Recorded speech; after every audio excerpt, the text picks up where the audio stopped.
Olá, queridas irmãs, queridos irmãos, começamos mais um programa O Espírito da Letra e eu tenho certeza que você está ansioso para que a gente já dê início no nosso primeiro capítulo deste maravilhoso livro Ação e Reação.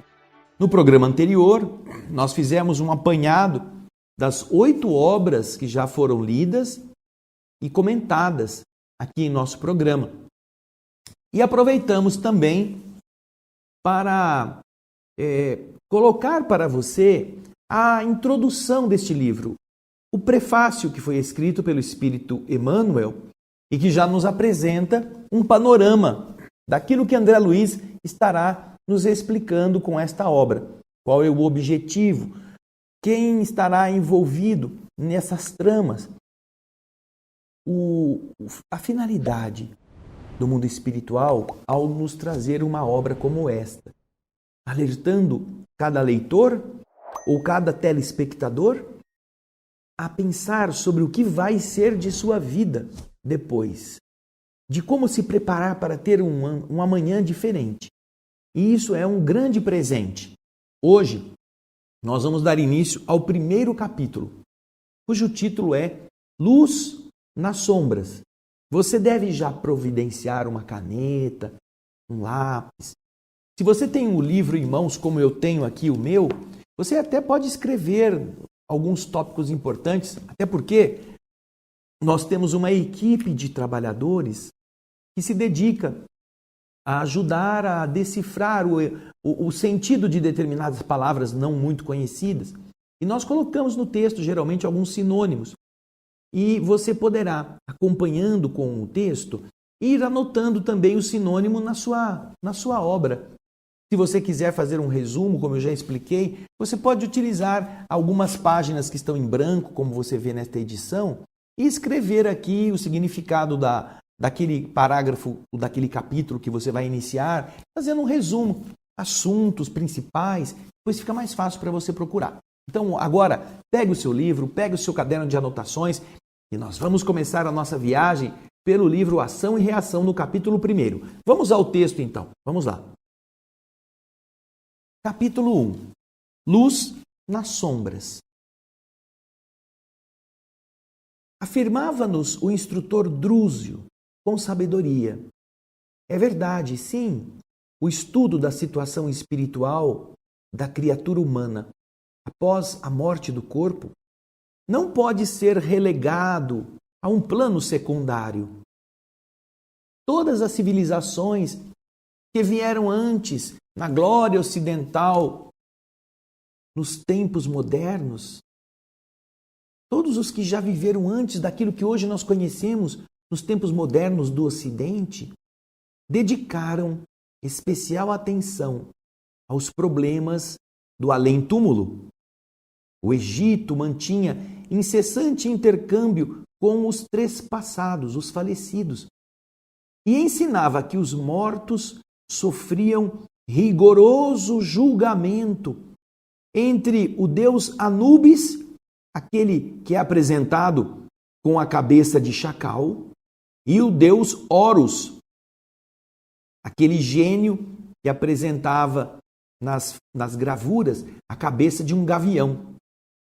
E ambos estavam diante de Maat, a deusa da justiça, decidindo se as almas deveriam subir ao esplendor solar ou se deveriam voltar aos labirintos da provação na própria terra, em corpos deformados e vis, deteriorados, defeituosos.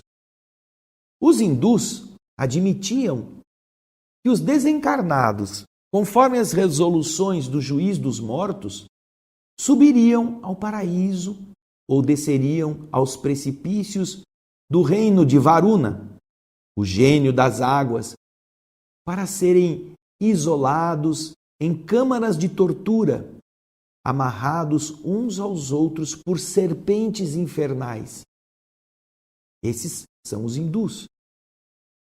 Agora, hebreus, gregos, gauleses e romanos sustentavam crenças mais ou menos semelhantes, convictos de que a elevação celeste se reservava aos espíritos retos e bons, puros e nobres, ficando os tormentos do inferno para quantos se rebaixavam na perversidade e no crime, nas regiões de suplício, de sofrimento, fora do mundo ou no próprio mundo, através da reencarnação em formas envilecidas, deterioradas, pela expiação ou pelo sofrimento. Aí André fala assim, essa conversa nos fascinava.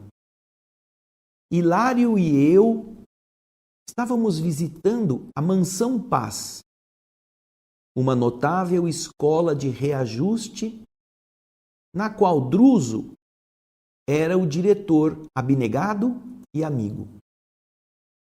O estabelecimento, situado nas regiões inferiores, era como uma espécie de mosteiro São Bernardo, em zona castigada por natureza hostil, com a diferença de que a neve, quase constante em torno desse célebre convento, encravado nos desfiladeiros entre a Suíça e a Itália, era ali substituída pela sombra espessa, que naquela hora se tornava ainda mais densa, movimentada e terrível ao redor da instituição, como se tocada por ventania incessante. Então você está vendo que André Luiz faz uma referência aqui ao Mosteiro São Bernardo, que é um claustro, uma instituição que deve estar muito bem encravada em alguma dessas falésias, algum desses picos montanhosos isolados entre a Suíça e a Itália, e que é cercada, portanto, pelo frio através da neve. Mas ele está considerando a Mansão Paz como também um pouso, só que não é neve que tem em volta, é escuridão densa, uma ventania intensa. Aí ele continua descrevendo. O pouso acolhedor, que permanece sob a jurisdição de nosso lar, ou seja, Mansão Paz, como ele disse, está na dependência administrativa dessa mesma cidade, nosso lar, que tem inúmeros postos de atendimento em diversos níveis vibratórios inferiores. Então, este pouso permanece sob a jurisdição, a responsabilidade da cidade nosso lar. Ele está fundado há mais de 3 séculos, dedicando-se a receber espíritos infelizes ou doentes, decididos a trabalhar pela própria regeneração. Criaturas essas que se elevam a colônias de aprimoramento na vida superior ou que retornam à esfera dos homens para uma reencarnação retificadora, uma reencarnação de corrigenda, que discipline. Em razão disso, diz André, esse casario enorme, semelhante à vasta cidadela instalada com todos os recursos de segurança e defesa, mantém setores de assistência e cursos de instrução, nos quais médicos e sacerdotes, enfermeiros e professores encontram, depois da morte do corpo, aprendizados e tarefas, quefazeres, da mais elevada importância. Pretendíamos efetuar algumas observações, diz André, com referência às leis de causa e efeito, que os hindus chamam de karma, e, devidamente recomendados pelo Ministério do Auxílio, um dos ministérios de nosso lar ao qual André Luiz estava vinculado, nós nos achávamos ali, encantados com a palavra do orientador. E prosseguia, atencioso, depois de longa pausa. Continua Druso então a falar. É importante acrescentar que a Terra é vista sob os mais variados ângulos. Para o astrônomo, é um planeta que gravita em torno do Sol. Já para o guerreiro, a Terra é um campo de luta em que a geografia se modifica pela força das baionetas. Para o sociólogo, é um amplo reduto em que se acomodam raças diferentes. Porém, André e Hilário, para nós, é valiosa arena de serviço espiritual. Assim como um filtro em que a alma se purifica, pouco a pouco, no curso dos milênios, depurando, melhorando, aumentando, reforçando qualidades divinas para a elevação à glória celeste. Por isso, é preciso sustentar a luz do amor e do conhecimento no meio das trevas, como é necessário manter o remédio no foco da enfermidade. Olha que conceito mais belo. É necessário sustentar, manter a luz no meio das trevas. Que luz? A luz do amor, do devotamento, do esforço para ajudar quem está na treva. Do mesmo modo que é preciso manter o remédio no foco da doença. Que conceitos superiores os espíritos têm a respeito das tarefas? Por isso é que é necessário que espíritos devotados possam estar ali próximos da miséria, próximos da aflição. Não adianta nada que o espírito fique lá no seu reduto luminoso, esperando que cheguem os trevosos um dia, também iluminados, por obra e graça do acaso, ou por obra e graça de um esforço hercúleo sem saber quanto, por onde ir, o que fazer, porque não tinham experiência. Melhor que alguém desça, explique como fazer, quem tem vontade de vencer os seus próprios limites possa, agora, então já sei, não preciso ir por aqui, não preciso ir por lá, basta ir por aqui que eu chego. É verdade. Então, vamos voltar ao texto? O amor e o conhecimento precisam estar ali, no seio das trevas, como é necessário manter o remédio no foco da doença. André está dizendo que enquanto nos entendíamos, reparávamos lá fora, através do material transparente de uma larga janela, o que estava acontecendo na natureza, a convulsão da natureza. Veja só a descrição que André vai fazer agora. Ventania ululante, aqueles ventos que uivam.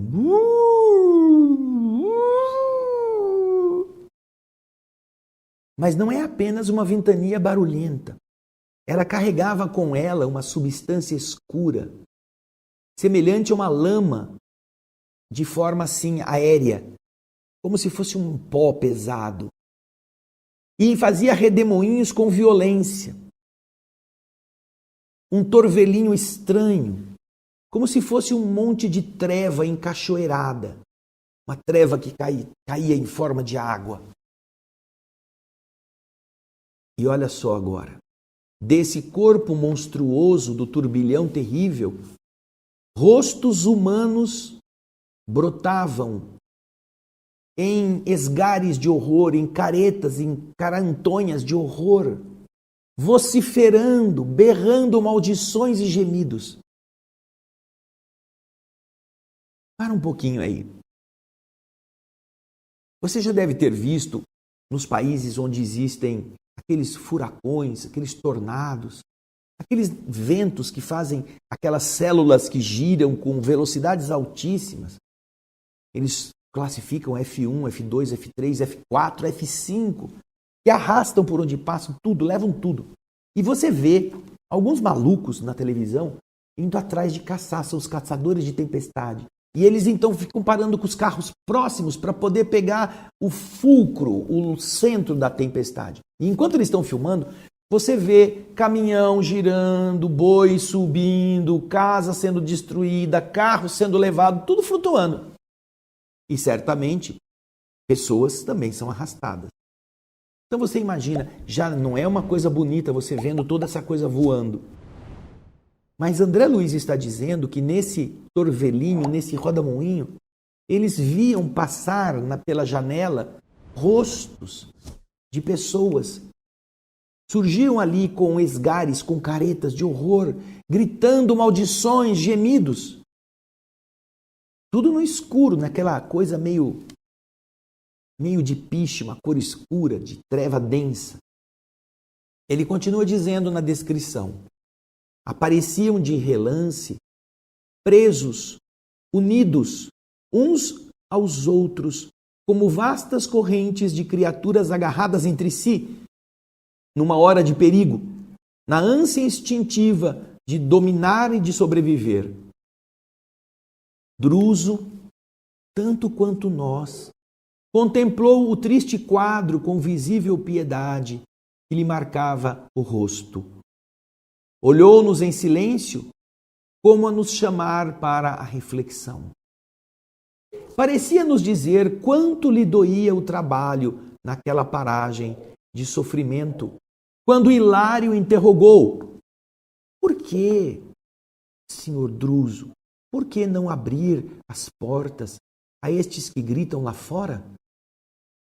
Este aqui não é um posto de salvação? E o instrutor, muito sensibilizado, respondeu: sim, meu filho, mas a salvação só é realmente importante para aqueles que desejam salvar-se. Olha, meu Deus do céu! Por que a gente precisa ouvir coisas tão óbvias e ficar assim embasbacados com conceitos tão simples, tão evidentes, e a nossa burrice precisar ouvir isto para entender a lógica da vida? A salvação só é importante para aqueles que desejam salvar-se. Quantas vezes você que está me assistindo já quis levar um conhecimento a alguém, levar uma explicação sobre determinada conduta que essa pessoa está tendo, que é nociva para ela? Quantas vezes você aconselhou uma pessoa da sua família a não comer determinada comida, porque aquilo é nocivo para o problema de saúde que ela apresenta, o problema do estômago, o problema de intestino?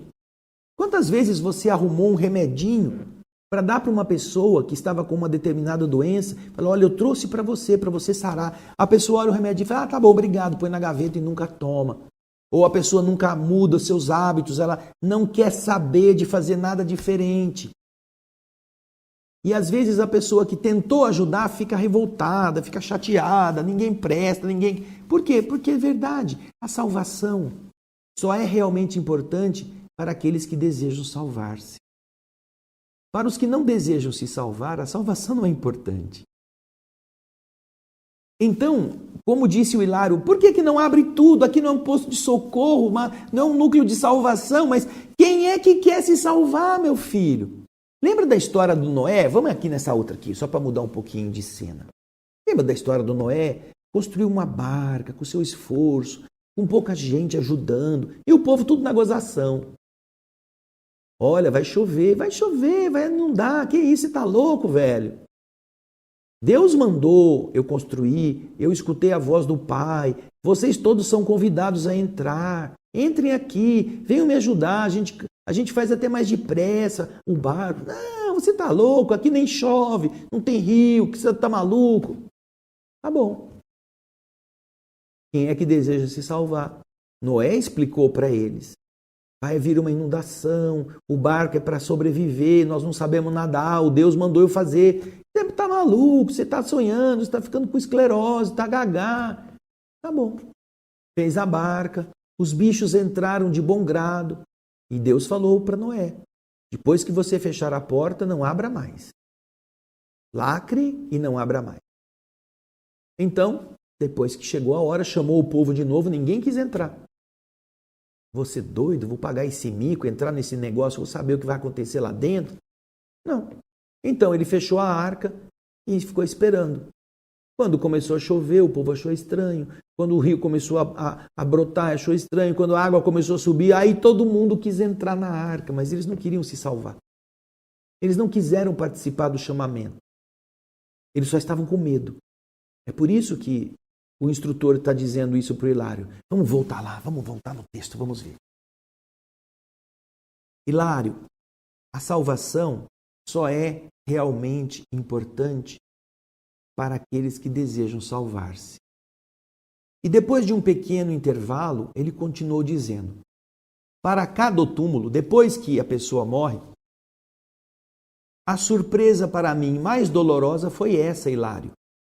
o encontro com feras humanas que habitavam o templo da carne, que estavam encarnadas no corpo, como se fossem pessoas comuns. Se acolhidas aqui, nesta nossa casa, sem a necessária preparação, elas nos atacariam de imediato. Iriam arrasar o Instituto de Assistência Pacífica. E não podemos esquecer que a ordem é a base da caridade. A ordem. Não existe caridade efetiva se não houver ordem.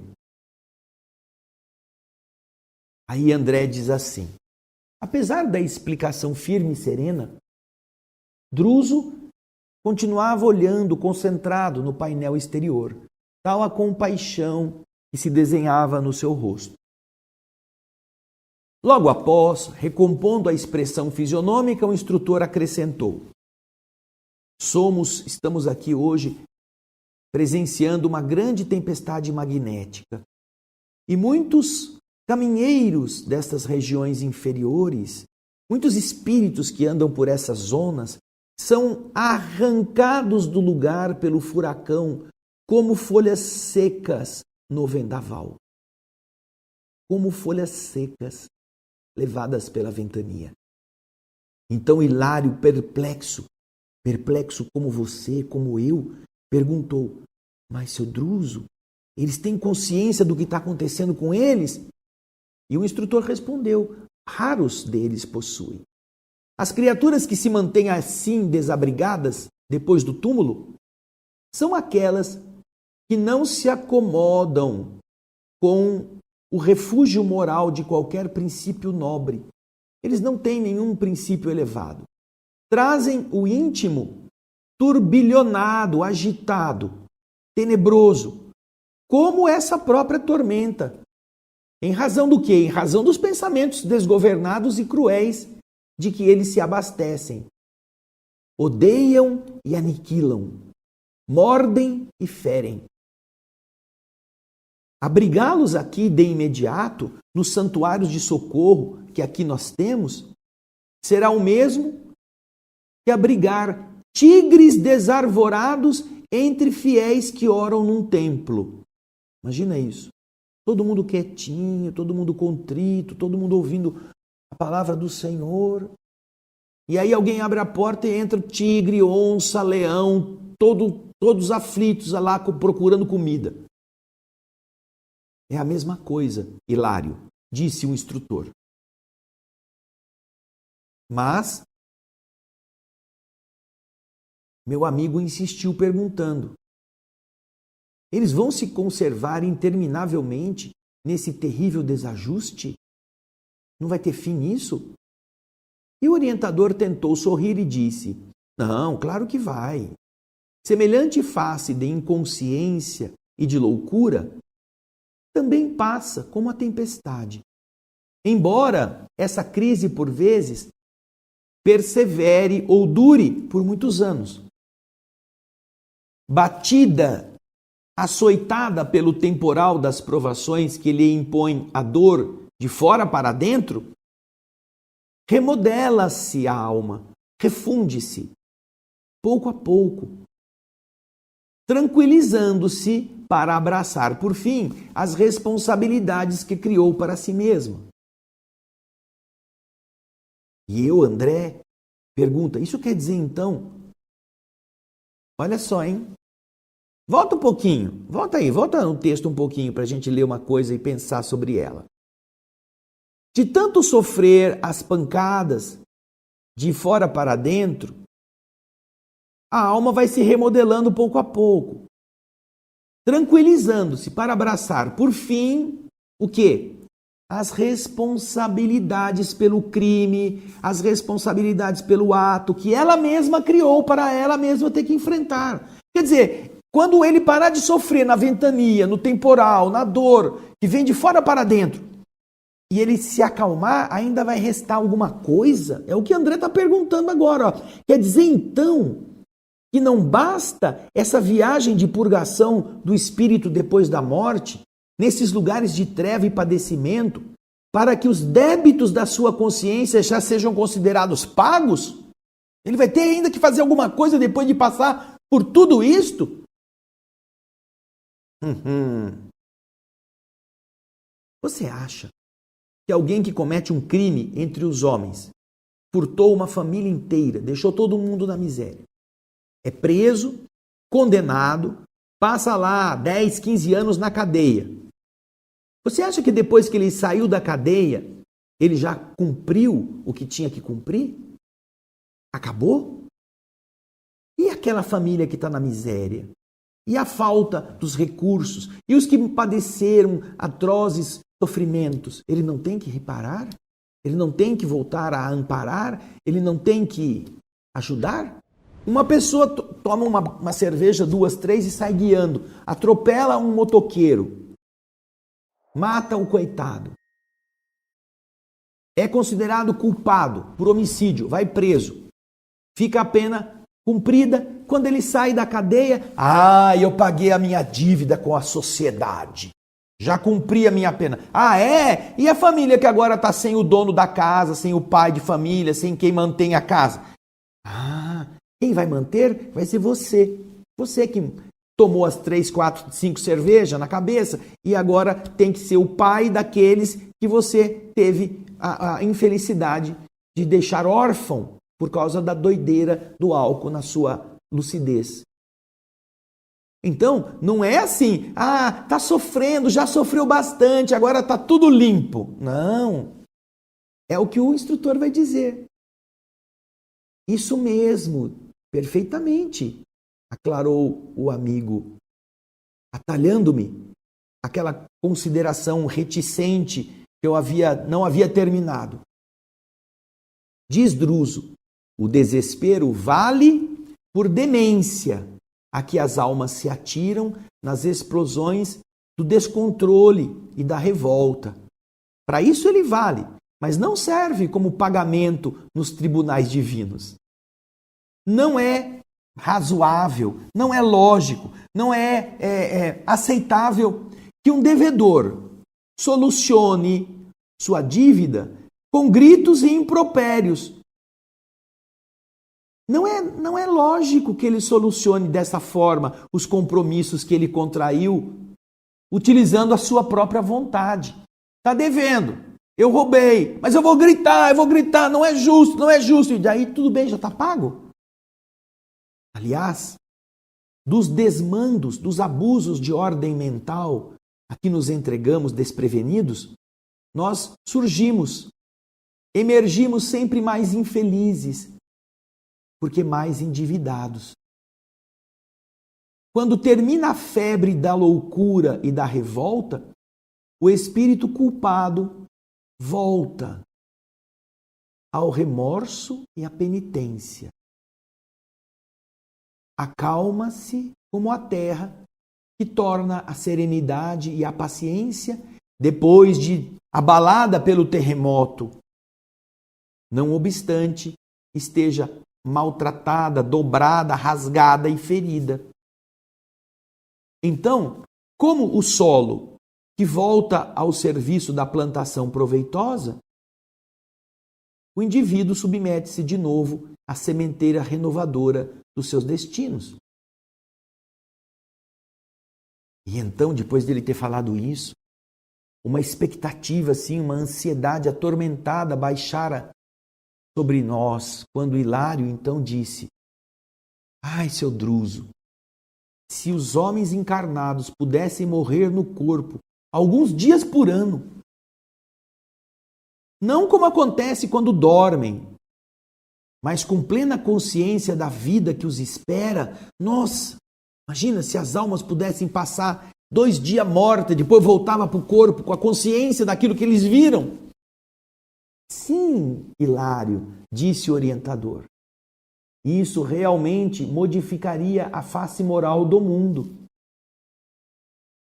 Porém, a existência humana, por mais longa que ela possa parecer, é um simples aprendizado em que o espírito reclama benéficas restrições. O espírito vai receber restrições disciplinadoras para restaurar o seu caminho.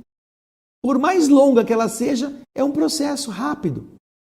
usando nova máquina corporal entre os semelhantes, o homem deverá atender à renovação que lhe diz respeito.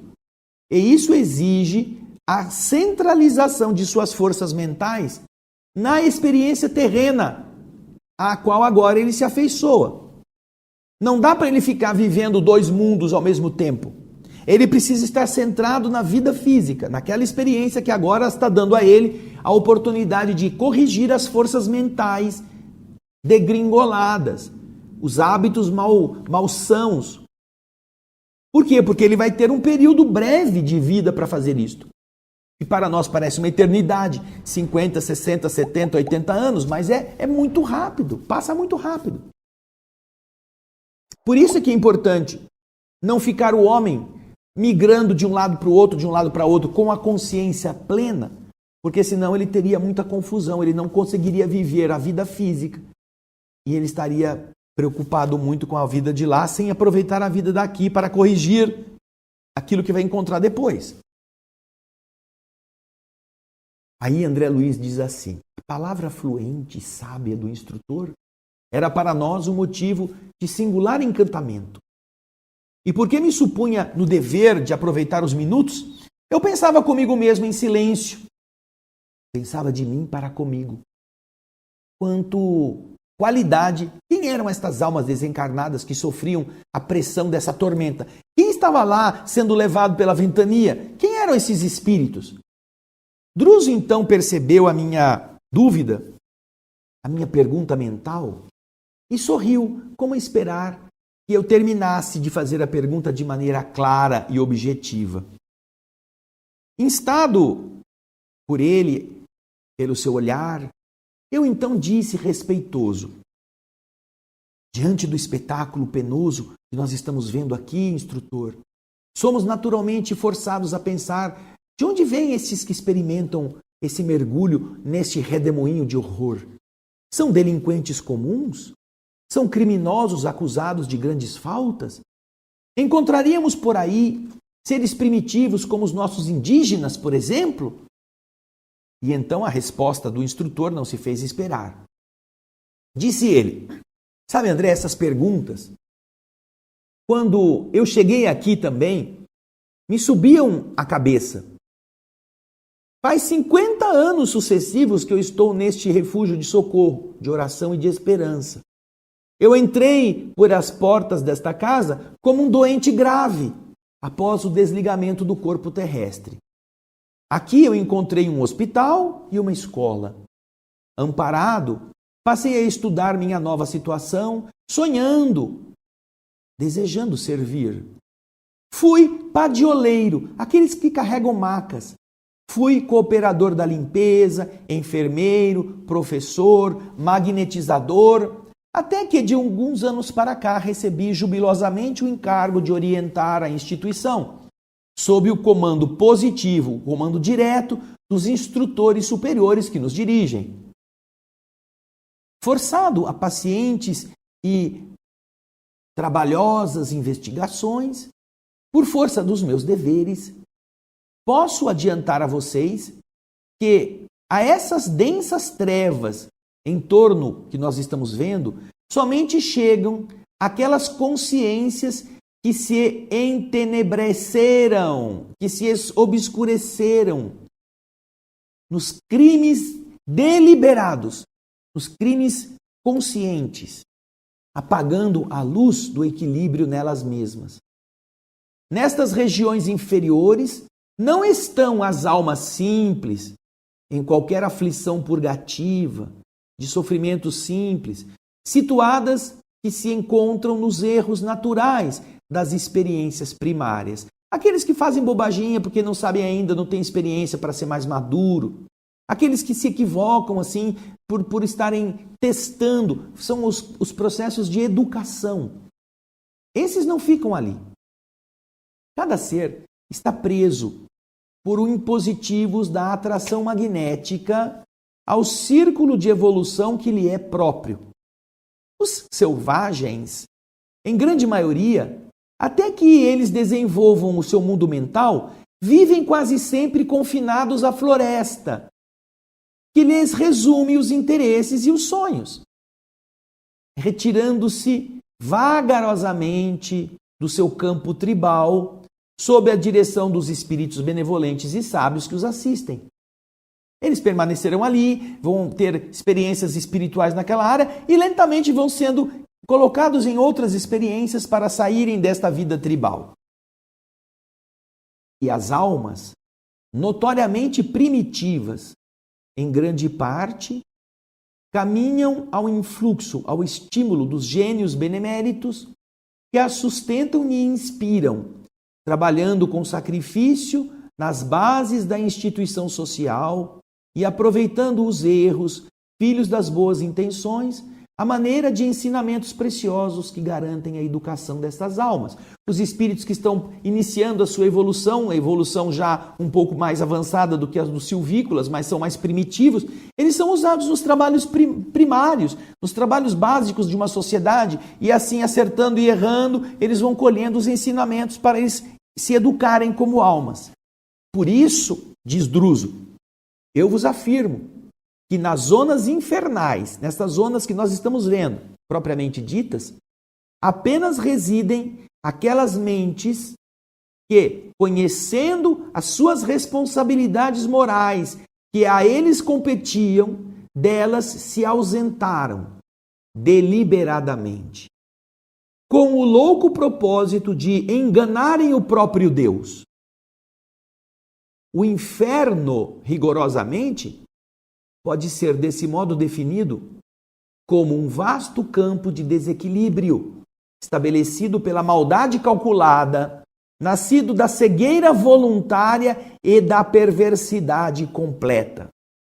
Os que se fazem cegos, os que maldosamente calculam seus passos, os que perversamente têm prazer em fazer outros sofrerem, são estes que estão ali. Os que sabem o que estão fazendo e, apesar disso, fazem. São estes. Aí eles vivem como moradores, às vezes por séculos. Espíritos que se bestializaram, fixos que se acham na crueldade e no egocentrismo. Constituindo, porém, larga província vibratória em conexão com a humanidade terrestre, de vez que todos os padecimentos infernais são criações dela mesma, estes lugares tristes funcionam como filtros necessários para todos os espíritos que escorregam nas deserções de ordem geral, menosprezando as responsabilidades que o Senhor lhes outorga. Dessa forma, todas as almas já investidas no conhecimento da verdade e da justiça, e por isso mesmo responsáveis pela edificação do bem, e que na terra deslizam, resvalam nesse ou naquele delito, desatentas para com o dever nobilitante que o mundo lhes assinala, depois da morte do corpo, estagiam nestes sítios por dias, meses ou anos, reconsiderando as suas atitudes antes da reencarnação que lhes compete abraçar para o reajustamento tão breve quanto possível. Aí Hilário ia comentar alguma coisa, mas Druso, apreendendo a sua ideia, atalhou o pensamento sintetizando. Diz Druso, deste modo, Hilário, os gênios infernais que supõem governar esta região com um poder infalível, aqui vivem por tempo indeterminado. As criaturas perversas que com eles se afinam, embora sofram deles a dominação, aqui se deixam prender por largos anos. E as almas transviadas na delinquência, no vício, com possibilidades de uma próxima recuperação, aqui permanecem em estágios ligeiros ou razoáveis, regulares, aprendendo que o preço das paixões é demasiado terrível. É assim que vai aprender. Para as criaturas desencarnadas deste último tipo, que passam a sofrer o arrependimento e o remorso, a dilaceração e a dor, apesar de não totalmente livres das complexidades escuras com que se lançaram as trevas, As casas de fraternidade e de assistência como esta funcionam ativas e diligentes, cuidadosas, acolhendo estes espíritos quanto possível e habilitando-os para o retorno às experiências de natureza expiatória na Terra. Aí André diz, eu me lembrava do tempo em que eu observara, eu andara, por minha vez, semiconsciente e conturbado, os trilhos da sombra. Lá no capítulo 1 e 2 do livro Nosso Lar, ele conta isso. Eu me lembrava disso quando o meu desligamento do veículo físico me levou para lá, confrontando meus próprios estados mentais do passado e do presente, quando o orientador prosseguiu dizendo, segundo é fácil reconhecer, se a treva é a moldura que imprime o destaque à luz, o inferno, como região de sofrimento e desarmonia, é perfeitamente cabível, representando um estabelecimento justo de filtragem do espírito, a caminho da vida superior. Todos os lugares infernais surgem, vivem e desaparecem com a aprovação do Senhor, que tolera semelhantes criações das almas humanas, como um pai que suporta as chagas adquiridas pelos seus filhos e que se vale delas para ajudá-los a valorizar a saúde. As inteligências consagradas à rebeldia e à criminalidade, em razão disso, apesar de admitirem que trabalham para si, permanecem a serviço do Senhor, que corrige o mal com o próprio mal. Por esse motivo, tudo na vida é movimentação para a vitória do bem supremo. Druso ia prosseguir, mas uma invisível campainha vibrou no ar e, mostrando-se alertado pela determinação das horas, levantou-se e nos disse simplesmente: amigos, chegou o instante de nossa conversação com os que estão internados e que já revelam pacificados e lúcidos, já se encontram assim. Dedicamos algumas horas, 2 vezes por semana, a este trabalho. Erguemo-nos, então, sem divergir, e nós acompanhamos rapidamente. E assim, nós terminamos o capítulo 1. Vamos nos preparar para os comentários que o instrutor vai fazer junto àquele grupo de espíritos que foram retirados daquele torvelinho várias vezes, ou daquele ambiente ruim, para ali serem instruídos no processo de amadurecimento deste arrependimento inicial, com vistas à reparação dos seus delitos. Puxa vida, não? Já pensou isso? São os que sabem o que estão fazendo de errado e que não mudam os que vão ficar nessa condição. Como o próprio André Luiz. Todos nós sabemos que mentir não é bom, que roubar não é correto, que fraudar é um delito, às vezes até reconhecidamente colocado na lei como um delito. Não faça isso. Porque se você estiver fazendo, sabendo o que está fazendo, não pense que vai para um lugar melhor, dando algumas migalhinhas, algumas cestas básicas ou fazendo algum tipo de generosa contribuição. Não vai. Vai ter que passar por isso aqui. Pense nisso. Eu espero que você possa estar conosco no próximo capítulo, na semana que vem. Vai lendo, não vai ficar esperando eu ler, não. Vai lendo, porque assim você já antecipa. E eu aguardo você no nosso próximo, o Espírito da Letra. Avise seus amigos, chama os seus companheiros para estudar juntos. Vai ser muito bom. Um grande abraço e muita paz.